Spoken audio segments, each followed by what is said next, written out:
Hello बच्चों, स्वागत है आपका मेरे चैनल पर। IIM Parvinder institute of mathematics. Permutation का पार्ट 3 शुरू करने जा रहे हैं। पार्ट 1 पार्ट 2 में बना चुका हूँ। पार्ट 1 हमारा किस पे था? फैक्टोरियल नोटेशन पे था।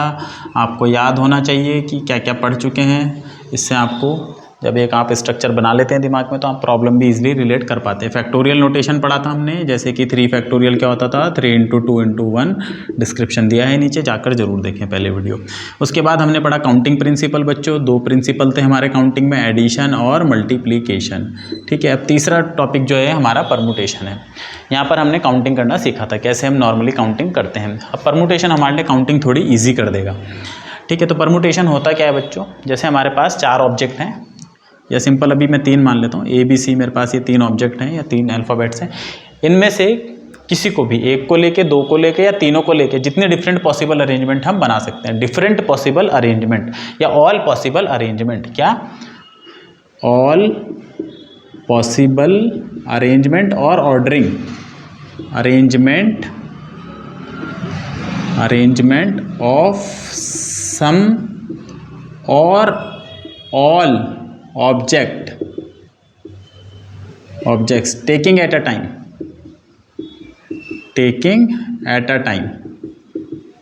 ठीक है, जितनी भी पॉसिबल अरेंजमेंट हम बना सकते हैं, कुछ को लेकर या सबको लेकर। ऑब्जेक्ट हमें 3 दी जा सकती है, 4 दी जा सकती है, 5 दी जा सकती है, कितनी भी दी जा सकती है। उसमें से हमें बोला जाएगा कुछ ले लो। जैसे 3 में से हमें बोला 2 को लेके बताओ कितने ऑर्डरिंग आप बना सकते हो, या 2 को लेके 3 के परमुटेशन बनाओ। तो जैसे ये बोले 3 में से किसी एक ऑब्जेक्ट को लेना है हमें, तो 3 में से किसी एक ऑब्जेक्ट को लेना है, तो A को ले लिया, B को ले लिया या C को ले लिया। तो 3 ही अरेंजमेंट है, तो 3 परमुटेशन है हमारे पास। 3 में से एक को ले लिया, या बोल 3 में से किसी 2 को लो। तो 3 में से बच्चों हम किसी 2 को कैसे ले सकते हैं?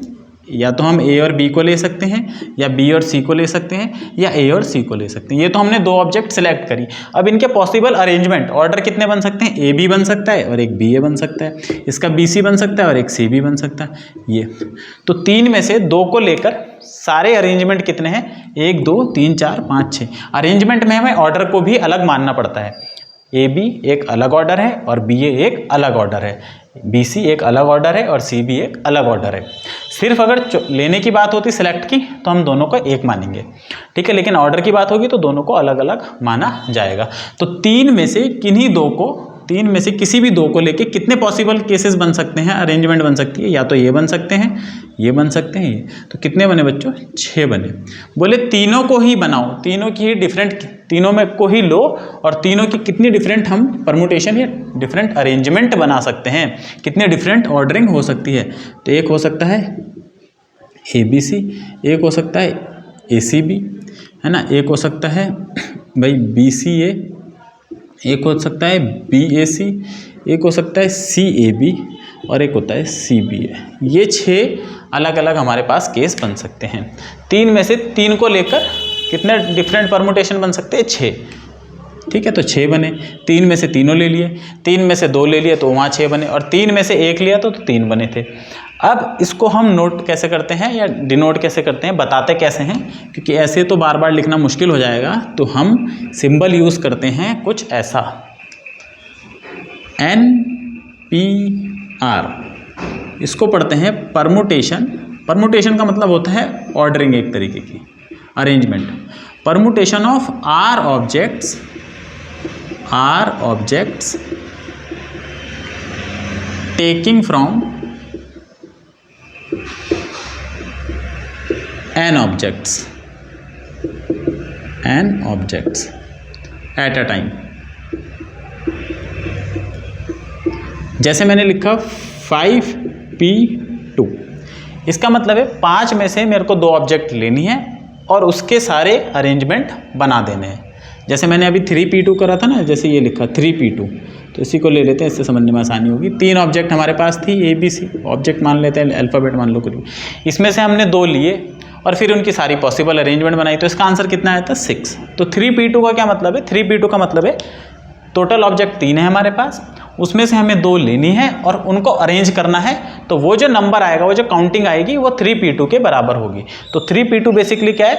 3 में से 2 ऑब्जेक्ट को लेके जितने पॉसिबल हमारी अरेंजमेंट बन सकती हैं, कितनी बन सकती है? 6। तो 3P2 कितना आ गया? 6।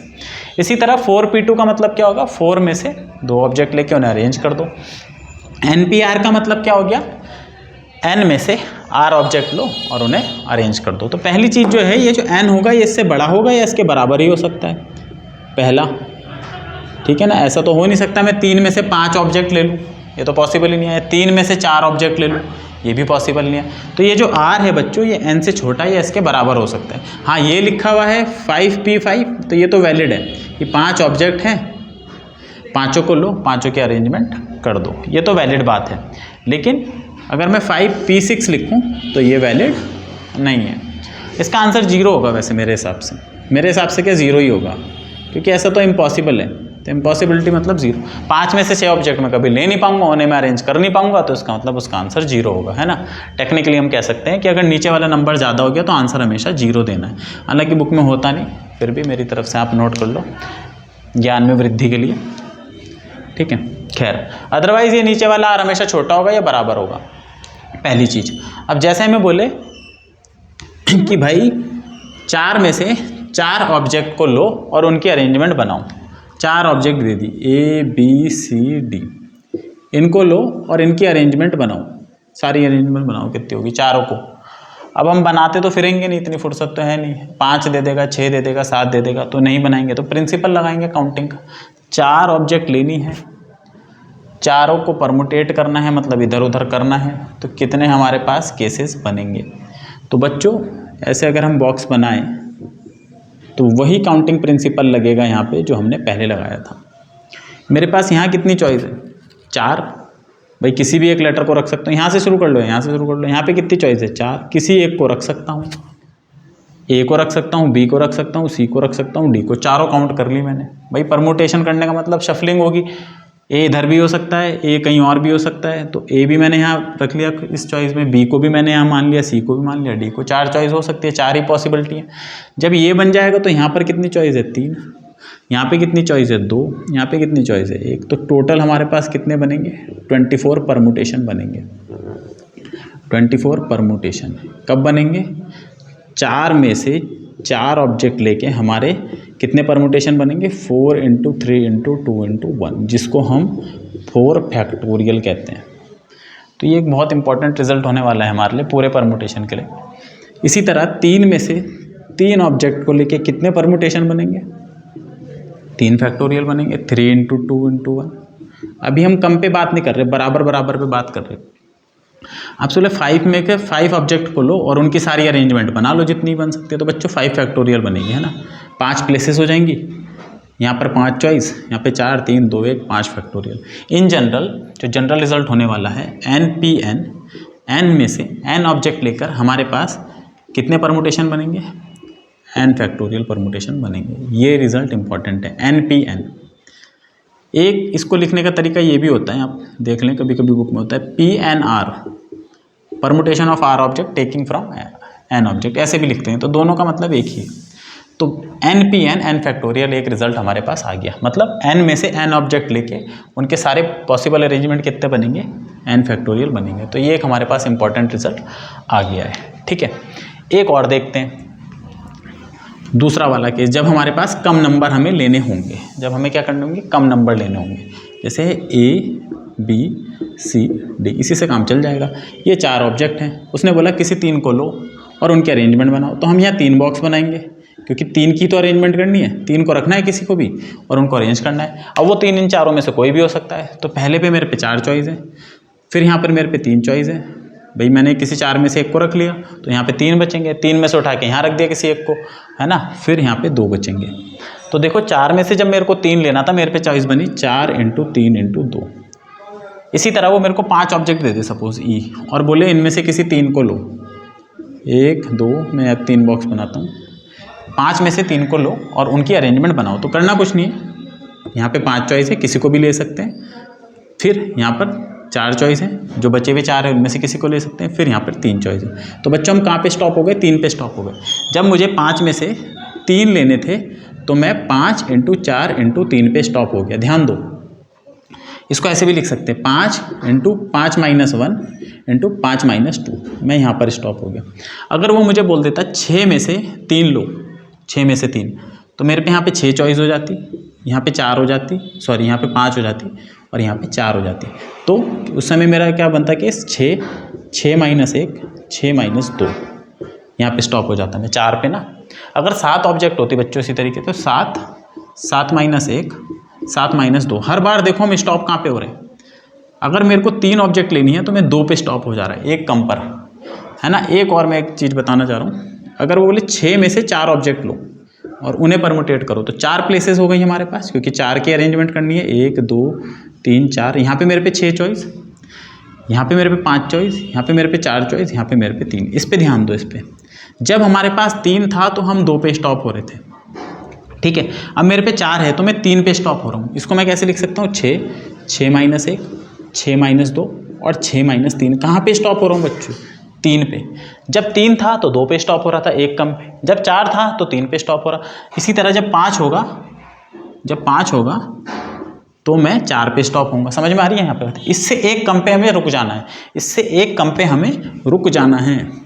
उससे आगे बढ़े तो दिक्कत हो जाएगी, उससे आगे बढ़े तो दिक्कत हो जाएगी। तो जैसे मैं लिख रहा हूँ 6p5, अगर मैंने 5 लिखा है तो मुझे 4 पे रुक जाना है। कैसे करते हो, 6, 6 में से 1 घटाया, 6 में से 2 घटाया, 6 में से 3 घटाया, ठीक है ना। 4 पे रुकना है। जब मेरा आंसर 4 आ जाए तो 4 तो मेरा यहीं आ जाएगा बच्चों। भाई इससे एक कम पे रुकना था ना, ऐसे रुकना था ना, 6 × 5 × 4, यहाँ पे रुकना था। 6 में से 5 ऑब्जेक्ट लेके हमारी नहीं, 1 मिनट गलत हो रहा है, बॉक्स बना देते हैं। 6 में से 5 ऑब्जेक्ट लेनी है, 6 चॉइस, 5 चॉइस, 4 चॉइस, 3 चॉइस और यहाँ पे 2 चॉइस, 5 है ना। तो 5 पे से हम एक कम पे रुक गए, मतलब 1 पे रुक गए। 6 माइनस 5, 6 माइनस 5, इस पे ध्यान दो, 6 माइनस 5 पे रुक गए। हाँ, तो मैं ये कहना चाह रहा हूँ इससे एक कम पे रुक जा रहे हैं। अगर हम इसे माइनस की फॉर्म में लिखें, 6, 6 माइनस 1, 6 माइनस 2, 6 माइनस 3 और 6 माइनस 4 पे मुझे 2 मिल जाएगा। 6 माइनस 4 पे देखो 2 मिल गया ना, तो मैं कहाँ पे रुक गया, 4 पे। तो जो यहाँ पे नंबर लिखा है उससे एक कम पे हम रुक जा रहे हैं, एक माइनस पे। तो इसी तरह जब हमारे पास NPR लिखा होगा तो n से स्टार्ट करेंगे, n में से एक माइनस करा, फिर n में से एक और माइनस करा, 2, n में से 3 माइनस करा। कहाँ जाना है, इससे एक कम। तो r से एक कम मतलब r माइनस 1 पे मुझे रुकना है। जैसे मैं 6 माइनस 4 पे रुक गया, तो ऐसे करते करते मैं n माइनस r माइनस 1 पे स्टॉप कर जाऊंगा। ये इसका फॉर्मूला हो गया, ये सिंपल फार्मूला हो गया, सिंपल देख सकते हैं हम, ठीक है। अगर n में से r ऑब्जेक्ट लेनी है, मैं बॉक्स बना के भी समझा देता हूँ। हमें r प्लेसेस को क्या करना है, तोतला हो गया मैं। r प्लेसेस को फिल करना है, पहली प्लेस, दूसरी प्लेस, तीसरी प्लेस और dot dot dot dot dot ये rth प्लेस। यहाँ पर मेरे पास n चॉइसेस हैं, क्योंकि n ऑब्जेक्ट में से r फिल करनी है तो मैं n में से किसी को भी रख सकता हूँ। यहाँ मेरे पास n माइनस 1 बचेगी चॉइसेस, यहाँ मेरे पास n माइनस 2 बचेगी, फिर n माइनस 3 एंड ऐसे करते करते यहाँ पर n माइनस r माइनस 1, एक कम। इन सबको मल्टीप्लाई कर देंगे तो ये आ जाएगा। ये इसका बच्चों दूसरा रिजल्ट है, दूसरा इंपॉर्टेंट रिजल्ट है। अब आपको एक चीज़ नोट कराते हैं। इसमें नोट करने वाली चीज़ ये है कि जैसे हम 6 × 6 माइनस 5, 6 माइनस 4 और 6 माइनस 3, जैसे मैं यहाँ रुक गया, अगर ये वैल्यू 1 तक जाती है तो ये 6 फैक्टोरियल बन जाता है। 6 फैक्टोरियल का क्या मतलब होता है, 6 फैक्टोरियल का मतलब 6 × 6 माइनस 1 कर दो, ऑर्डर में लिख देते हैं, 1 कर देते हैं यहाँ पे बच्चों 2 कर देते हैं, यहाँ पे ठीक है 3, एक एक कम होता हुआ जाता है। 6 minus 1, 6 minus 2, 6 minus 3, 6 minus 4, 6 minus 5, 5 तक जाता है, इतने प्लेसेस जाती है, 1 2 3 4 5 6। अगर ऐसा बनता तो ये 6 फैक्टोरियल बन गया था, है ना, यही तो है ना, ये 6 5 4 3 2 1, इससे एक कम तक जाएंगे तो 6 फैक्टोरियल बन गया। लेकिन अगर हम किसी प्लेस तक स्टॉप हो गए, जैसे यहाँ पे स्टॉप हो गया मैं, तो अब ये 6 फैक्टोरियल नहीं रहा, अभी तो ये इतनी वैल्यू बन गई। इसे 6 फैक्टोरियल बनाने के लिए मेरे को क्या करना पड़ेगा, अगर ऐसी कोई वैल्यू आ जाए मेरे पास, तो इसे 6 फैक्टोरियल बनाने के लिए मेरे को क्या करना पड़ेगा, यहाँ पे 6 माइनस 4 और यहाँ पे 6 माइनस 5 करना पड़ेगा, और नीचे भी यही करना पड़ेगा, 6 माइनस 4 मल्टीप्लाई डिवाइड कर दूँ तो अब ऊपर 6 फैक्टोरियल बन जाएगा, और नीचे कितना बन गया बच्चों, ये 2 × 1, ये 2 फैक्टोरियल बन गया, जितने नंबर मैंने मल्टीप्लाई करें, ये उतना फैक्टोरियल बन गया। इसी तरह यहाँ पर इसको हम देखें, ये r-1 पे स्टॉप हो गया। इसके आगे हम और अगर इसे मल्टीप्लाई करते हुए जाएं, इसके बाद हम ऐसे ले लें n-r-2 या r, सिंपली r आएगा इसके बाद, फिर n- एक एक कम होता जाता है ना, 3 हो गया, फिर 4 हो गया, एक बढ़ रहा है देखो 2, फिर 3, तो r-1 r+1, ऐसे चलते चलते ये 1 पे कहीं वैल्यू आ जाएगी, ख़त्म होता जाएगा, कम होता जाएगा। और नीचे भी मुझे इसी टर्म से मल्टीप्लाई करना पड़ेगा, इतने टर्म से मुझे क्या करना पड़ जाएगा, मल्टीप्लाई करना पड़ जाएगा, है ना। तो ये जो हमारा रिजल्ट है ये बदल जाएगा ऐसे, n-r+1 इस तरीके से डॉट डॉट डॉट 1, ये मैंने कर दिया। तो ये जो है हमारा ऊपर, तो ये देखो n में से r माइनस हो रहा है, n में से r+1 माइनस हो रहा है, और इस तरीके से जैसे n में ले लूँ 10 और r में ले लूँ 5। अब मैं इसको समझाता हूँ थोड़ा सा। तो 10 - 5, फिर एक और ज़्यादा माइनस करा 10 - 6, फिर एक और 10 - 7, और फिर एक और 10 - 8, और फिर एक और 10 - 9। यहाँ पे हम 1 आ गए, 1 पे रुक गए। तो बच्चों ये क्या हुआ, ये तो 5 हुआ, फिर ये कितना हुआ, ये 4 हुआ, ये 3 हुआ, ये 2 हुआ, ये 1 हुआ। तो ये 5 फैक्टोरियल बना। यहाँ तो हमें नंबर था, बहुत इजीली दिख गया, फैक्टोरियल बना किसका, 5 का। या ये भी बोल सकते हैं कि ये जो नीचे जहाँ से शुरू हो रहा 10 - 5 का फैक्टोरियल बन गया ये पूरा। 5 मतलब 10 - 5 ही हुआ। तो जब मैंने इसको ऊपर नीचे मल्टीप्लाई डिवाइड कर दिया इतने टर्म से, यहाँ पर n - r-1 तक तो था, उसके आगे मैंने और 1 तक ले जाऊंगा जब मैं उसे उस तरीके से। तो ऊपर तो ये n से शुरू हो रहा, n से शुरू होकर 1 पे फिनिश हो जा रहा, तो ऊपर तो ये बन गया n फैक्टोरियल, और नीचे ये n - r से शुरू होते होते 1 पे फिनिश हो रहा, तो नीचे ये बन जाएगा बच्चों n - r का फैक्टोरियल। तो ये हमारे पास जनरल रिजल्ट आ गया। यही इसका एक जनरल रिजल्ट है कि NPR = n factorial divided by n - r factorial. जैसे हमें बोले 5p3 की वैल्यू निकालो, तो 5 फैक्टोरियल डिवाइडेड बाय 5 - 3 फैक्टोरियल, ठीक है। तो यहाँ पर आ जाएगा बच्चों 5 फैक्टोरियल डिवाइडेड बाय 2 फैक्टोरियल, ठीक है। तो ये हो जाएगा 5 × 4 × 3 × 2 × 1 डिवाइडेड बाय 2 फैक्टोरियल, 2 होता है, ऐसे काट दिया ऐसे, तो 60 आ गया आंसर। तो अब हमारे पास एक फॉर्मूला आ गया NPR का, ठीक है। ये हमारे पास NPR का फॉर्मूला है जिसे हम लगा के क्वेश्चन कर सकते हैं। n में से r ऑब्जेक्ट लेने के तरीके, एक जो हमें ध्यान रखना पड़ेगा वो ये है कि 0 फैक्टोरियल आता है कई बार, तो ये रिजल्ट तो हमें मिल ही गया, NPR = n factorial upon n - r factorial. तो 0 फैक्टोरियल आता है बच्चों जिसकी वैल्यू हम 1 अज्यूम करते हैं। क्या करते हैं, अज्यूम करते हैं, अज्यूम, ये अजम्पशन है, ये क्या है, अजम्पशन, और ये अजम्पशन बाद में जाके ट्रू सी लगती है। अब कई लोग बोलते हैं 0 फैक्टोरियल 1 प्रूफ हो जाता है, प्रूफ वो बाद में होता है ना। टेक्निकली जब हमने फैक्टोरियल डिफाइन करा था तो हमने 4 का फैक्टोरियल डिफाइन करा था। फैक्टोरियल तो हम पीछे पढ़ के आए थे, तब तो परमुटेशन कॉम्बिनेशन पता भी नहीं था, तो उस समय तो हमने यही पढ़ा था 4 3 2 1 पे जाके रुक जाते थे।